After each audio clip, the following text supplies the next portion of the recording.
Welcome to Diary of a Queen. I'm your host, Danielle Martin. I'm joined today by Tiffany Rhodes, originally from California, now migrated across the country to North Carolina. Hi, how are you? How are you? Thank you for having me. Oh, I'm so great. I'm so glad you're on. I mean, we have had the opportunity to be able to talk with people all over the country, all over the world at this point. And I love talking with people who do all kinds of really cool things. And I may or may not have trolled the internet a little bit, looked up Tiffany Rhodes. And, the thing that I saw over and over again, so Tiffany is a filmmaker, among other things, and we'll get into all of that. But the thing that I see, word that I see that describes you often is gutsy filmmaker. So talk about a couple different things, but first talk about how did you get into filmmaking? How did that become part of your life? Well, it started at a very young age, making home videos and kind of, as my kids would say, like nerding out, I definitely had my Spielberg moments and would make, these very dramatic, don't call again about a murderer and a phone and try to do my own scenes and stuff. So it was something I always loved. And I've always loved watching movies and reading. And generally, I just love storytelling is pretty much like my number one passion. And so I got into theater in high school and then I was acting, but then I started writing and directing plays in high school. Took a break from performing arts and worked in the corporate world. And then when I became pregnant with my son and had my daughter in my 30s, I was like, it's time for me to do what I'm most passionate about, especially now with these little humans looking to me to show them an authentic experience. So filmmaking started for you in California and has now brought you to North Carolina. What was why did we pick up and move? Why did we end up in North Carolina? Let's see. Before COVID hit, I had kind of a very big project on the books. I had some great producers that had won a lot of awards. We had millions of dollars. We had a lot of things going for this project, and COVID hit, and it was supposed to be like my big break, and it all just fell apart. For a lot of people, everything just kind of came into a halting standstill. And I just knew that people were still going to make films. People were still going to shoot TV. There was a safe and appropriate way to do it. I knew that football games would eventually be on TV, all that stuff. And I just didn't want to sit and wait for someone to say, okay, now you can do what you love to do. So I had some partners out in North Carolina that I had shot a TV pilot with, and I pitched them on the screenplay I had that had very few cast and mostly one location. And they're like, let's do it. And everything just kind of started to fall into place. And I told my husband, I'm like, listen, our kids we're in LA. They're not going back to school this next year. So what do you think? Should we just go to North Carolina? And he was like, yeah, let's do it. So we called the school and we called the moving company. And 6 weeks later, we were moving into a house we'd never seen before. So it's pretty wild. Yeah. Well, I mean, that kind of, if I'm seeing all these things about you being so gutsy, it's a pretty gutsy move, right? So being an independent filmmaker, a lot of people don't understand what kind of work it takes. Like, we all go to the theater, right? We see these movies, we get our an hour and a half, 2 hours of escapism, and we enjoy our time. We don't ever think about what happens on the back end, and that there's this whole other world of people that are independent filmmakers that are doing things on lower budgets and, doing all these things on their own, wearing 500 different hats.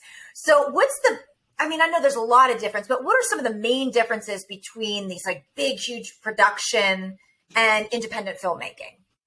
I think, I've definitely worked on like very, very small sets to very, very large sets. And there's pros and cons to both. I think in the small sense, there is a no rule book kind of thing. Like you can make films however you want. And I think that's where you find like true creativity, because you're not limited by this is how you have to do it. So there is like a formulaic sense to Hollywood that I think, now we're inundated with it. So I think people are very aware of it. So like, oh, I've seen that just with different, characters. But also in a studio, in a large project, you have so much support. You have money to buy the things that you want. So you're not just like, I've made a lot of weird stuff on set to be able to get what I want out of it. and so I could have used that time to do other things, right? And to focus on. So I think you have a lot of support. And I think if you have value to the people that are in charge, to the executive producers, then they still want you to have that creative, freedom. But I think you're trading one headache for another headache. And then obviously getting the project out there is, like, we were really fortunate with Matchstruck that we got, distribution, and it's coming out soon because, it's a $250,000 film. So that doesn't happen a lot. But yeah, I would say having a home for a film after you make it is probably, outside of finding the money to make it, the second hardest part. And that begs the question, like, how do you find the money? How does that, you have to be so many different things, including the salesperson, right? So how do you find the money to be able to put on, you just talked about that project just a second ago and threw out a number. Now, we all know in Hollywood standards, that's like, a penny, but that's a lot of money, right? So how do you find the money to do these projects? Well, I would say it really comes down to trust.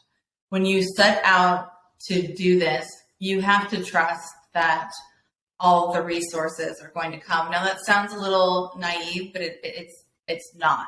But it is a leap of faith. It's saying, I want to do this. And I think as you grow in it, your faith and the resources coming gets bigger and bigger, and you're sent like really incredible people along the way. One of my executive producers I just had lunch with today, and she just wrote checks for money, like, okay, what do we need? We're past budget. Like, here we go. Another executive producer that I work with, she just met me, her and her husband, and just wrote me this. They believed in me, and they believed in the story, and that it had value and meaning. It wasn't like the Green Goblin, chases the coyote and aliens, whatever. Like that has meaning to people, but I think individual investors, the ones that I found, really cared about stories about women, stories about challenges that have made us better versus the challenges getting the best of us. And so I think we all just sort of believed in each other. They were looking for something and I was looking for something. And so, a lot of people will try to sell books and seminars, how to finance your film. And it's like, if nobody cares about your story or cares about you, then it's probably, pretty hard to do it. So a big part of the process then, as far as getting it funded, is a deep passion and believing in whatever it is that you're writing about. So on the flip side, Miss Tiffany is crazy talented and artistic. So on the flip side, you have now also written a book. And I'm an author as well. I've done children's books. So I know that is a difficult process as well. And it's something that you have to truly believe in for somebody to be able to want to publish it. Talk a little bit about your book and let everybody know where they can find that book at. Sure. It's a poetry collection. It's called A Chained Beast. and you can buy it at any book retailer, Barnes and Noble, Amazon. I've even heard like a lot of like other people's local bookshops, have it. Places that you would find, poetry books. Maybe even gas stations. No, I don't know. But yeah, at Barnes and Noble and Amazon are probably the easiest, I would imagine, places. We do have a contract with Target, but I don't know when that rolls out. But I was, it's kind of a funny story. I didn't really set out to write that book per se. The poems are journal entries over the last, I would say, 8 to 10 years. Oh, wow. And so as I was archiving some of my old work, I started to read these and kind of put them together and thought, oh, wow, maybe there's something to this. And I had watched myself in these journal entries with the poetry struggle with so many things, struggle with understanding why I felt stuck in situations or held back or couldn't progress or was wanting and desiring something and wasn't able to reach it. And so there was this whole, I guess, unveiling of I was looking for something external when all along it was all inside of me the entire time. Like I called it a chained beast because I love the parable about, the elephant who is a baby elephant and he gets chained to a post and his master whips him, but he's the greatest beast on earth and all he has to do is just take one step forward. And in some of my darkest and toughest times, I've always been into like self-help and philosophy and spirituality, but I could never find something that was like, what do you do when you're in the middle of a crisis? A lot of that stuff hasn't articulated those type of critical moments. It's like, well, just find the next best thought. Well, that's not always easy to do when you're in it.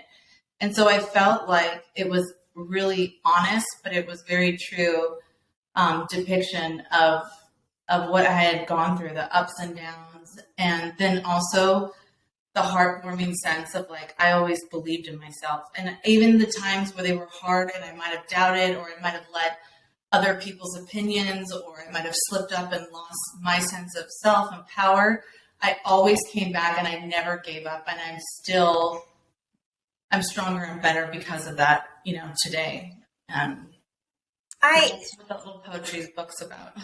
I think that speaks volumes to a lot of different people. I've always called that like I'm muddy. I'm in a muddy place, right? I feel like I can't crawl out of that place. But a lot of the things that you do cause escapism for other people. But it sounds like it helped you.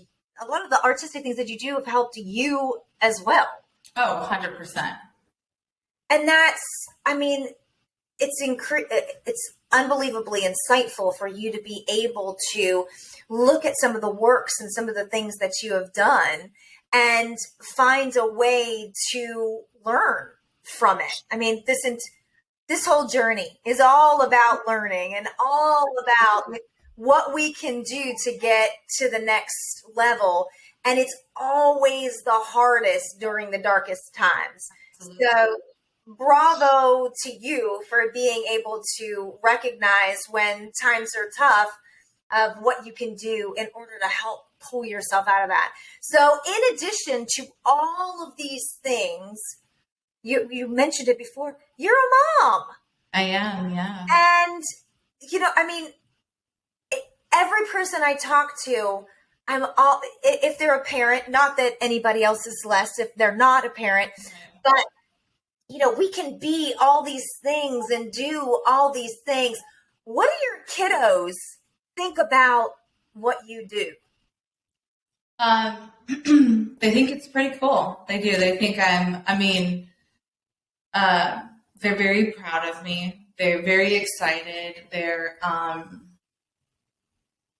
very proud of me. It's very sweet to see that because you don't really expect that sense coming from your kids. Like, my idea of parenting was, mostly it is, I'm here to provide and give for you. And then whatever that looks like, I'm good. That's for me, the conscious contract I have with my kids. So it was very surprising to me just to see how proud they are and how much they truly care and are supportive of what I want to do. And I've seen how that has inspired both of them to want to do creative things too.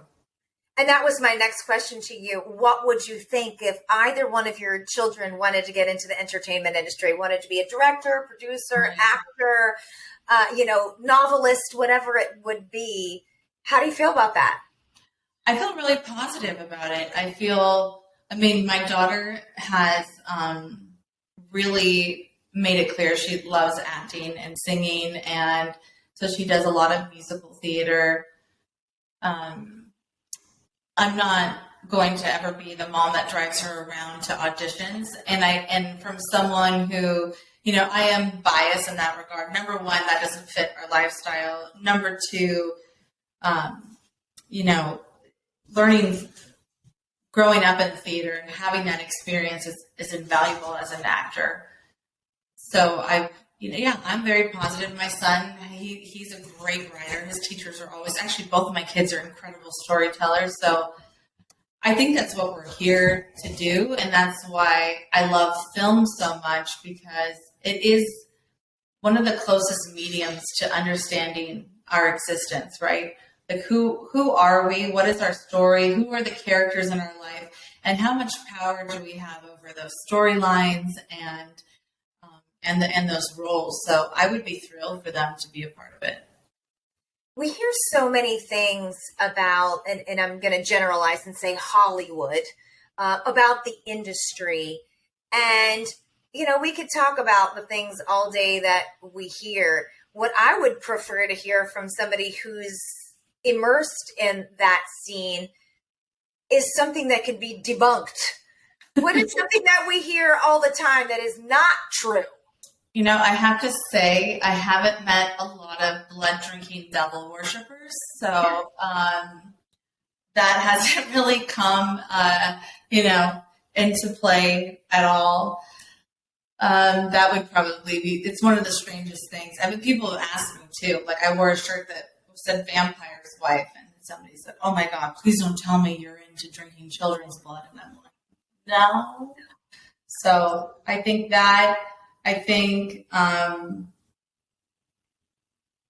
other thing is, I believe a lot of people feel like women only have a certain piece of the pie. And I think that that's also a self-fulfilling prophecy. I think that there is a lot of room for a lot of great talent in women. And you look at people like Mindy Kaling and I can name so many that they just have the belief in themselves in a way that a lot of men do. And so I think that's another thing to kind of debunk. That mindset will truly propel you a lot further than myths will. Yeah.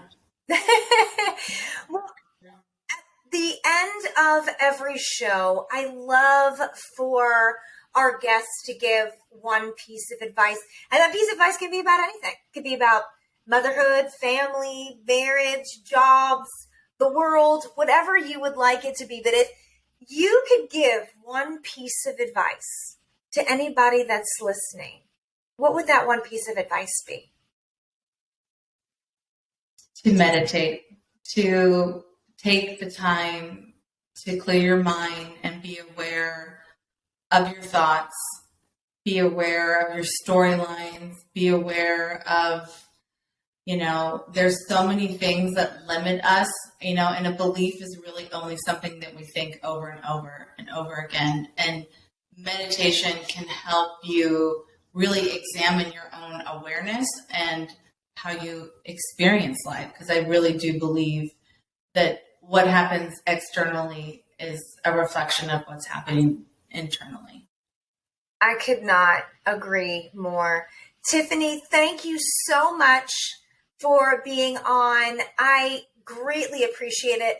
I know that your adventures in self-awareness and artistic ability have only just begun. I can't wait to see what happens for you in the future.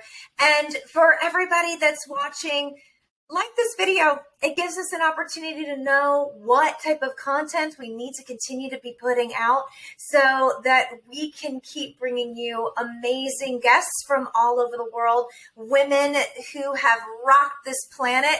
And we love a boss babe on this show. And subscribe to the channel. Then you'll know every time somebody new is coming on, and we can keep you informed about all the things that are going on in lives all over the world. So, Tiffany, thank you so much. I really appreciate your time. And this has been Diary of a Queen. Thank you so much.